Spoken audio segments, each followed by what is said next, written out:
Buenas noches, iglesia. Qué bueno que ya se encuentran con nosotros. Me alegra ver que la hermana Sonia ya está acá. Un saludo para usted, hermana Sonia. Espero que ya esté lista con su Biblia porque hoy vamos a estudiar la Biblia. Espero que todos también ya estén listos con sus cuadernos, con sus diarios, en lo que ocupan para anotar. Y espero que traigan sus respuestas de las preguntas de la guía de hoy para compararlas, a ver qué es lo que tienen ustedes, qué es lo que tengo yo y así poder entablar una conversación un poquito más fluida. Bueno, oremos para empezar pues. Señor, gracias por permitirnos estudiar tu palabra. Te entregamos nuestro corazón, Señor, para que puedas hablarnos y, Señor, para que puedas consolarnos si así lo necesitamos. En tu nombre oramos. Amén. Amén. Bueno, la primera pregunta de hoy es ¿quiénes eran los jebuseos? Pero antes de responder las preguntas, yo creo que era necesario que recalcáramos un poco más el verso que estamos aprendiendo hoy. Y dice primer libro de Samuel 15:22. Y Samuel dijo: se complace Jehová tanto en holocaustos y víctimas, como en que se obedezca a las palabras de Jehová. Ciertamente el obedecer es mejor que los sacrificios, y el prestar atención que la grosura de los carneros. Cuando Dios está hablando acá sobre obedecer, se refiere específicamente de obedecer al mandato que Él les había dicho con anterioridad, y esto era tener misericordia, amar a Dios y amar a su prójimo. También encontramos, les di otras citas el martes pasado, en la que la misma frase se encuentra, solo que con la palabra misericordia, diciendo: Dios no se complace en holocaustos o sacrificios, Dios se complace en que tengan misericordia los unos con los otros. Ahora bien, ¿a qué se refiere el hecho de hacer sacrificios hoy en día o el hecho de hacer holocaustos? Piensen en esto. La mayor parte de nosotros nos congregamos en alguna iglesia y también servimos. Hay algunos que nos sentimos a veces llamados a hacer algún acto o alguna buena obra, de regalarle algo a alguien, de invitar a mi compañero de trabajo a comer porque el Señor me lo puso en mi corazón o porque lo quiero hacer para el Señor, de darle una pequeña ofrenda a alguien o de ofrendar en la iglesia. Todas esas cosas que yo les estoy diciendo son consideradas como sacrificios o como holocaustos si no lo estamos haciendo con misericordia. ¿De qué les sirve, hermanos, que nosotros llevemos ofrendas en el día domingo o el diezmo el día domingo? ¿De qué sirve que vengamos a servir el día domingo si nosotros no hemos perdonado a alguien? Si nosotros todavía estamos en riña con nuestro hermano. Jesús dijo literalmente: si ustedes traen su ofrenda y no han resuelto una riña con su hermano, entonces dejen su ofrenda ahí y resuélvanla. Y solo después de haberla resuelto, entonces tráiganla. Pero mientras no la resuelvan, entonces no la traigan. Eso quiere decir, cuando la frase que nos estamos aprendiendo hoy nos está gritando: obediencia quiero, no sacrificio. ¿De qué sirve venir al culto si voy a venir enojado con mi familia? ¿De qué sirve venir a la iglesia si voy a venir peleado con todas las personas en mi casa? Obediencia quiero, no sacrificio. Misericordia, no holocaustos. Hermanos, por favor, mediten en eso. Mediten en el hecho de que Dios está buscando de nosotros, no que le demos cosas o que hagamos cosas por Él, sino que nos amemos los unos a los otros, que seamos capaces de perdonar. Una vez resuelto el verso de hoy, que espero se lo hayan memorizado, podemos continuar con la pregunta 1. ¿Quiénes eran los jebuseos? Los jebuseos eran una tribu cananea que habitó en Jerusalén, o sea, en Canaán, antes que los israelitas habían llegado. Estas tribus eran paganas y estas tribus habían sido predicadas y habían escuchado sobre las maravillas que Dios estaba haciendo. Estas tribus habían tenido la oportunidad de convertirse a Jehová y de poder dejar que Jehová trabajara en sus corazones. Pero ellos, lejos de hacer eso, hicieron guerra contra los israelitas, hicieron guerra contra Dios. Y por eso David los conquistó y los sacó de Jerusalén. Y de ahí se convirtió Jerusalén en la ciudad de David. Los jebuseos eran simplemente una tribu cananea. ¿Sabían ustedes que David, antes de poder unificar a las 12 tribus, pasó 7 años reinando en Hebrón con unas cuantas tribus? Fue hasta después de 7 años que las demás tribus, ya las 12, se unieron y le dijeron: David, la verdad es que tú has reinado sobre nosotros, aún desde que estaba Saúl. La verdad es que el que salía al campo de batalla con nosotros eras tú. El que estaba al día a día eras tú. Así que, ¿por qué no hemos de elegirte ahora que estás tú? Y entonces ellos le prometieron fidelidad y le dijeron: te vamos a hacer nuestro rey. No crean que eso es verdad. Aquellos de ustedes que dicen: qué bonito el corazón de ellos, no se equivoquen. La verdad no es esa. Si esa fuera la verdad, ¿por qué esperaron 7 años después de la muerte de Saúl para aceptar a David como rey? Les voy a decir por qué. Estaban probando su poder militar. Estaban probando si David iba a ser capaz de realmente convencerlos como un estratega militar.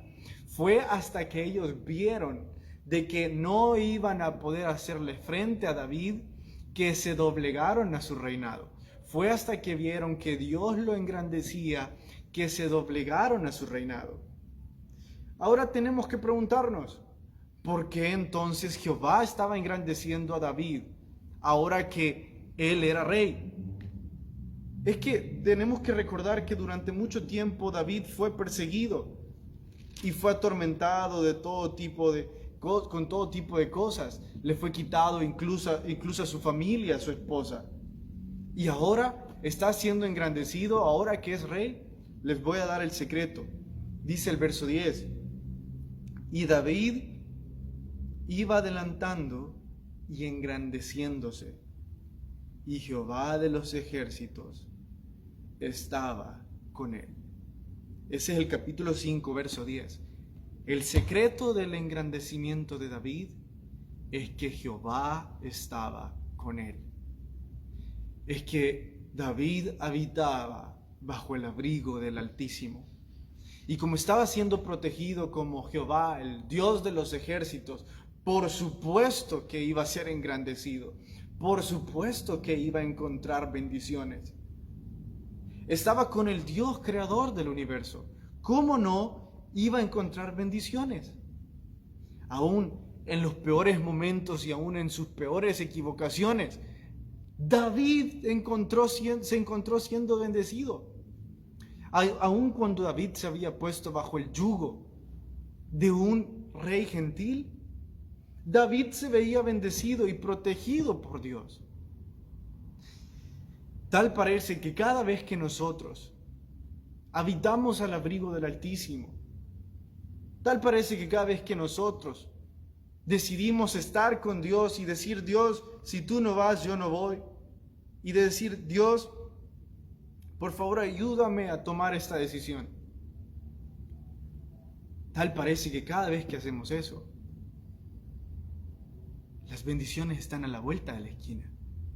No les estoy hablando de bendiciones materiales, les estoy hablando de bendiciones espirituales que eventualmente se convertirán en bendiciones materiales.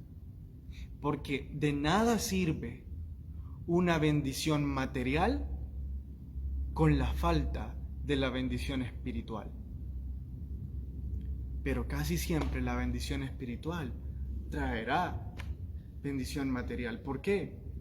Porque aunque tengamos poco, lo vamos a saber apreciar como si fuera mucho.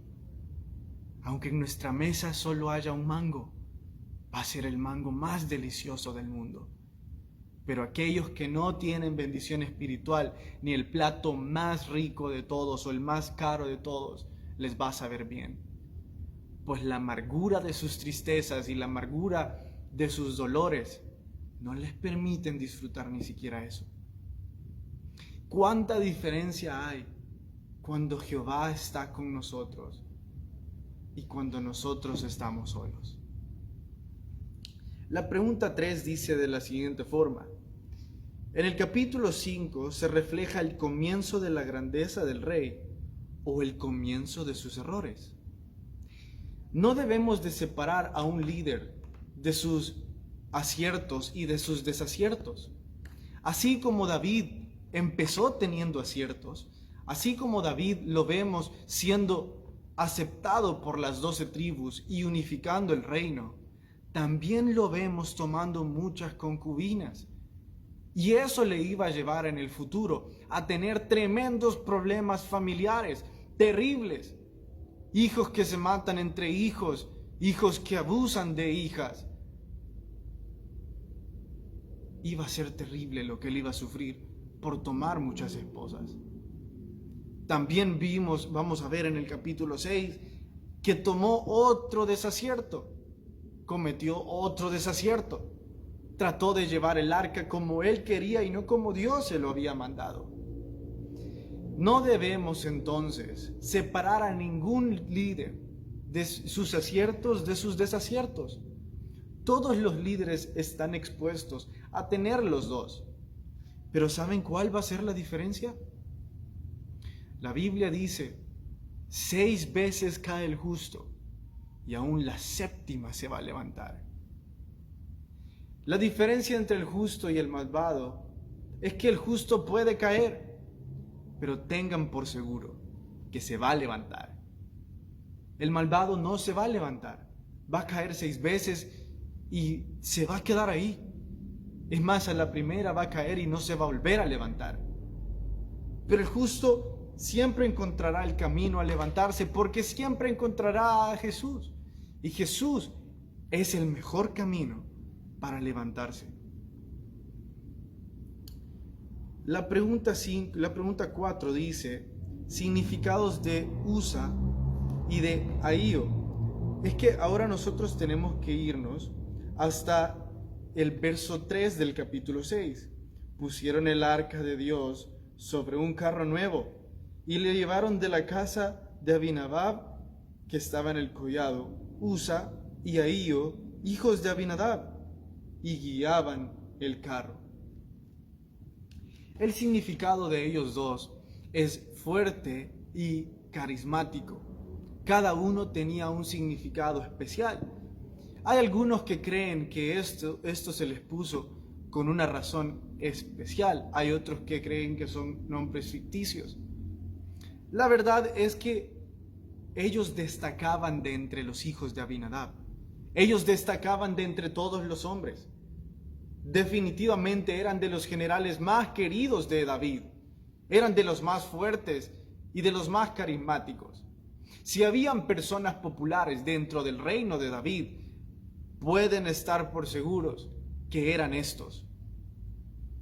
Este que se llamaba Usa era conocido como un hombre de gran fuerza, de gran corpulencia, y Ahío de gran carisma. Ellos eran los elegidos que había tomado David para traer el arca del pacto desde donde estaba hacia su casa. El problema es que David montó un festival enorme, carísimo, un carro nuevo del año. Había rentado todos los lujos que un evento sofisticado de evangelismo puede traer. Había invitado a una banda cristiana, había invitado a ese evangelista que es de otro país. Había rentado uno de esos lugares famosos, un estadio quizás. Había puesto luces de colores y de humo, y qué sé yo qué otra cosa de lujo pudo haber rentado David en su tiempo. Pero ese era el problema. Eso era lo que David estaba deseando, pero no era lo que Dios quería. Como resultado de eso, el primer intento de David de llevar el arca se vio frustrado.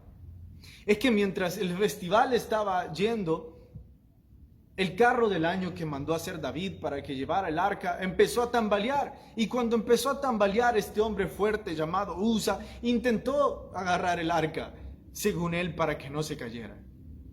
Y en el momento que él hizo eso, dice la Biblia que Usa fue fulminado. Cayó muerto. Cuando David vio que uno de sus mejores amigos había muerto por intentar salvar el arca, David se deprimió. Lloró amargamente y dijo: ya no puedo llevar el arca, ¿cómo lo voy a hacer? ¿Saben algo?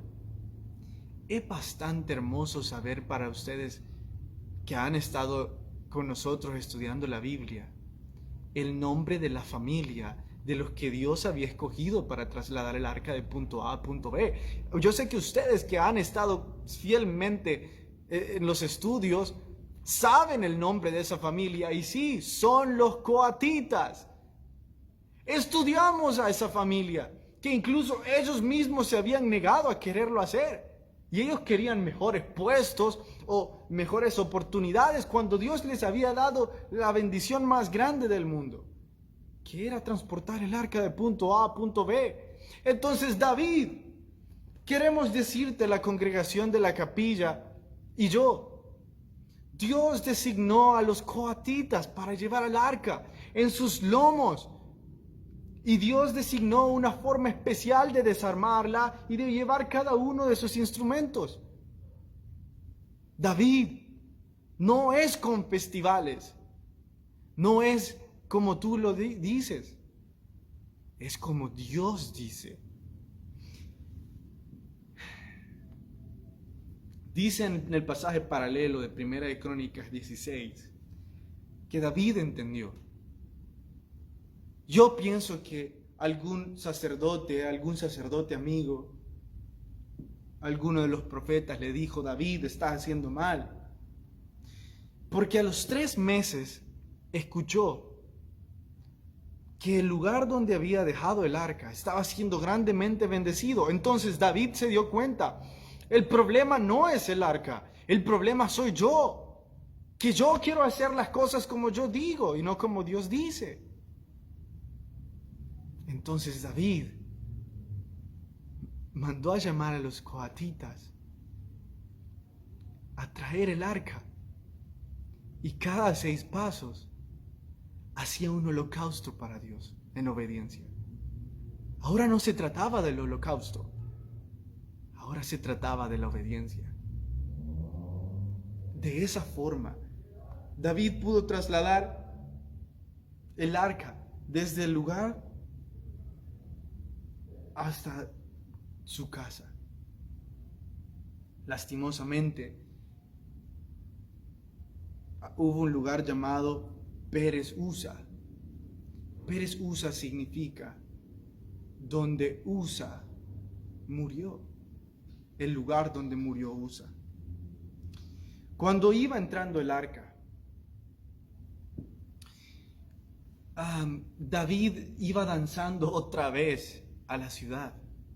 Dice la Biblia que se ciñó sus ropas, o sea, se quitó la ropa. ¿Quién sabe si habrá quedado semidesnudo o desnudo? Lo que sí es cierto es que a Mical no le gustó. Y Mical se sintió ofendida por eso. Y dice la Biblia que Mical menospreció el acto de David. Tenemos varias cosas que ver y varias perspectivas. La primera es que tenemos que conocer el contexto de la relación entre Mical y David. Déjenme contarles. Cuando Saúl le quitó a Mical a David, pasaron muchos años que Mical lloró a David. Pero también llegó el momento en que Mical tuvo que tener una pareja otra vez. Dice la Biblia que esta pareja amó muchísimo a Mical. Esta nueva pareja le había cuidado, le había amado y le había dado el lugar que se le había quitado, le había consolado. David tenía muchísimas mujeres ya. David tenía muchas concubinas, pero David, por revanchismo, por venganza, fue a buscar a Mical, la que Saúl le quitó delante de todos y se la quitó al hombre con la persona que ella estaba ahora. Y dice la Biblia que ese hombre lloró todo el camino y fue detrás del carro en el que iba Mical llorando y llorando. Por supuesto que Mical resentía eso en su corazón. ¿Y saben qué fue lo que encontró cuando llegó donde David? Más mujeres. Se encontró que ella no era la única. Y eso no puede tener nada de bueno. No iba a traer nada de bueno eso.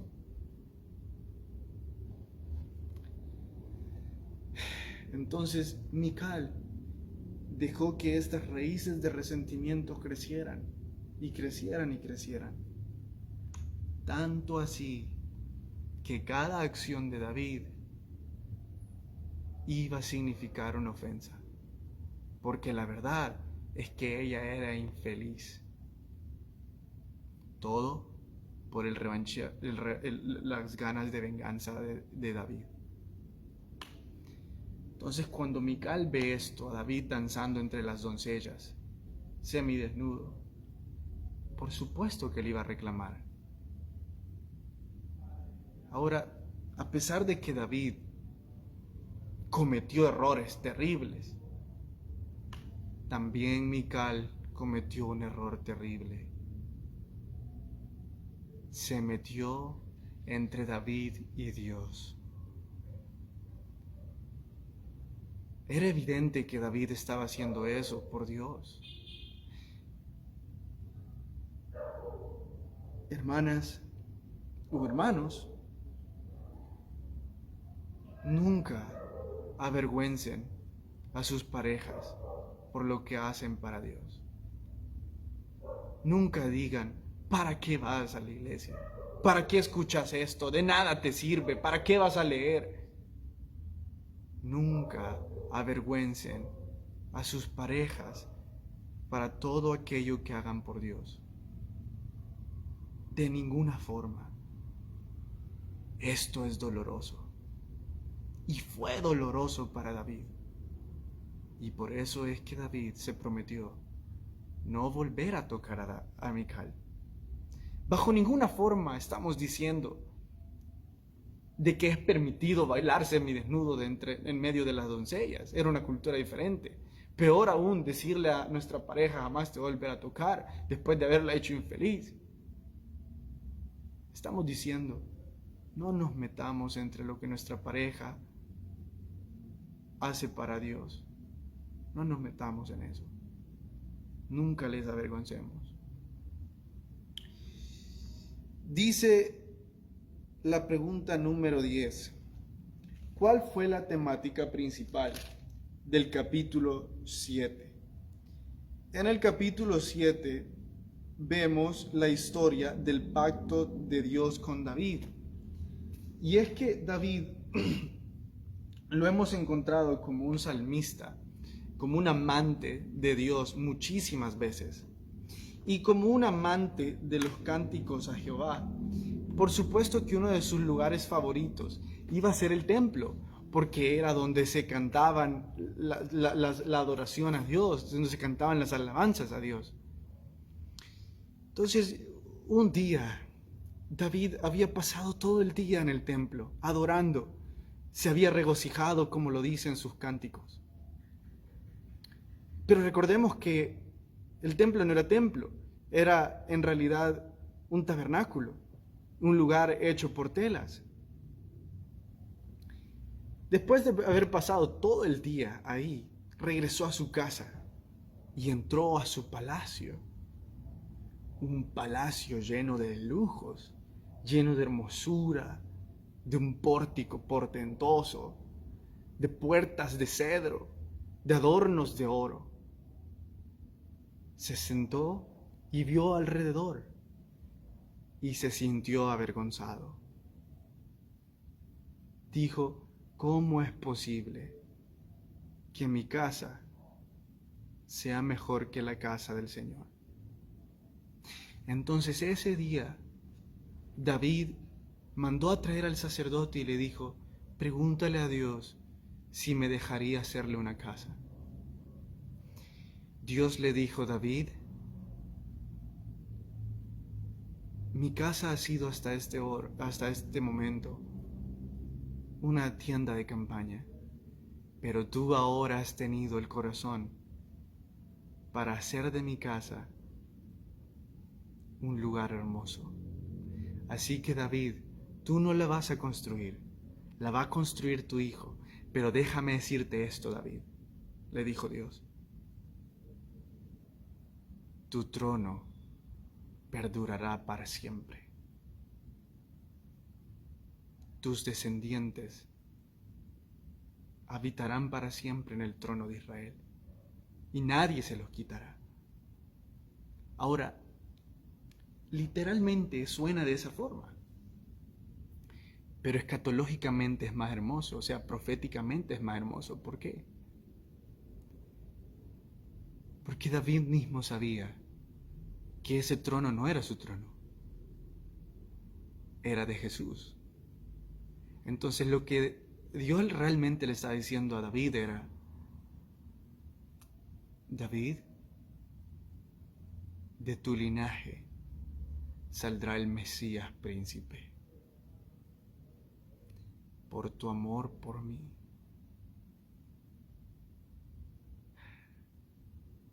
Me imagino el día que David entendió eso.